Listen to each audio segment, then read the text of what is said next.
Hi, I'm Deepali Naair. I'm the Group Chief Marketing Officer at CK Birla Group. I'm also a podcast host. And when we are talking about navigating work-life integration for women professionals in Southeast Asia, it's essential to keep in mind that Asia is very different when you consider the socio-cultural norms, the workplace dynamics, and individual circumstances. And when this question is asked, very often what comes to our mind is defining personal and professional boundaries, or having flexible work arrangements, or supportive workplace practices, or creating infrastructure, in society. However, today I don't want to talk about the global, gyan, if you may. I just want to share 5 practical tips with you, call them personal strategies, if you may.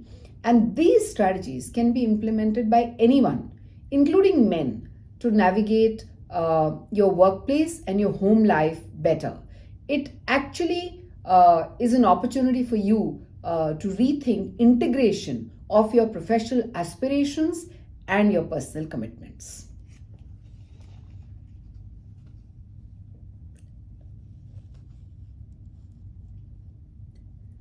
When it comes to managing your professional and personal commitments, the first tip that I have for you is an integrated calendar management. It's essential to streamline your schedule by using a single calendar. By integrating both work and personal events, you gain a holistic view of your time commitments.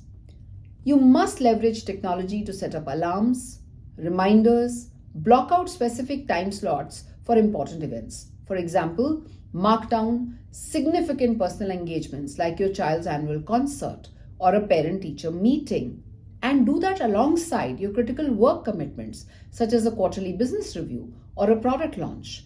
Now, this approach ensures that you prioritize both work and personal responsibilities very efficiently. And now, let's move on to my second tip.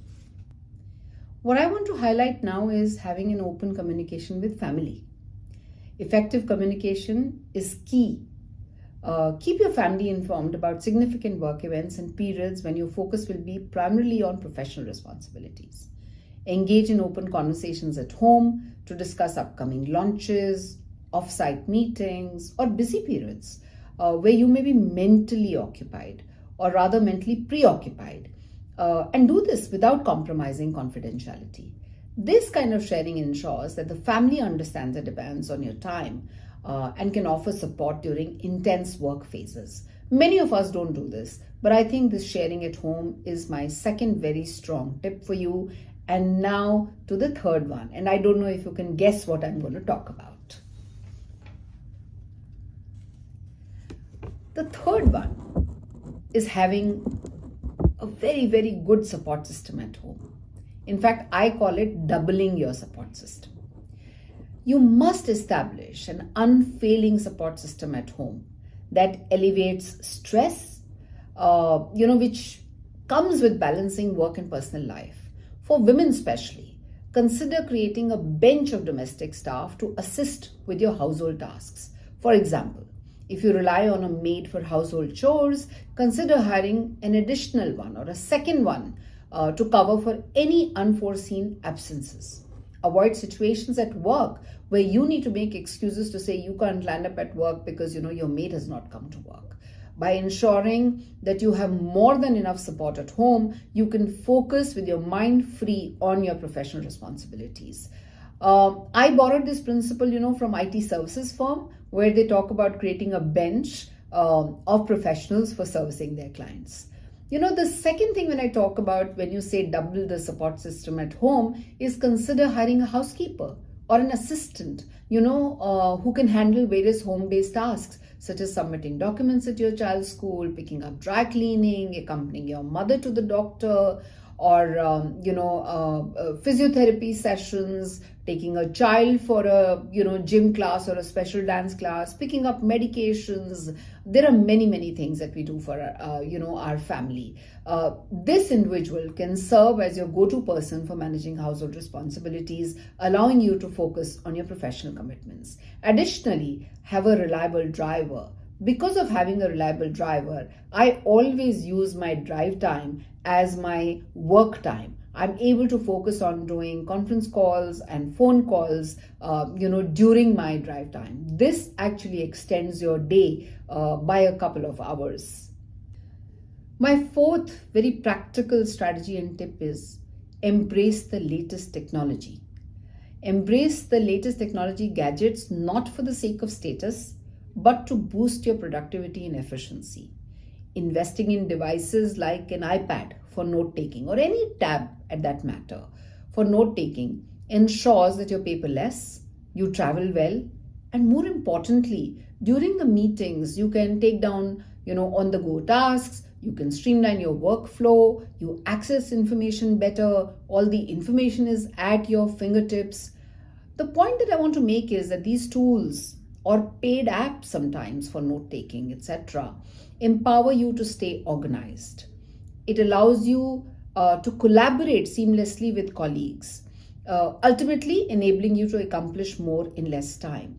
Now, this tip of investment in productivity tools is a mindset shift. It's not about using this technology well. It is about looking at your own processing of information, looking at how you work, looking at how you share information with others.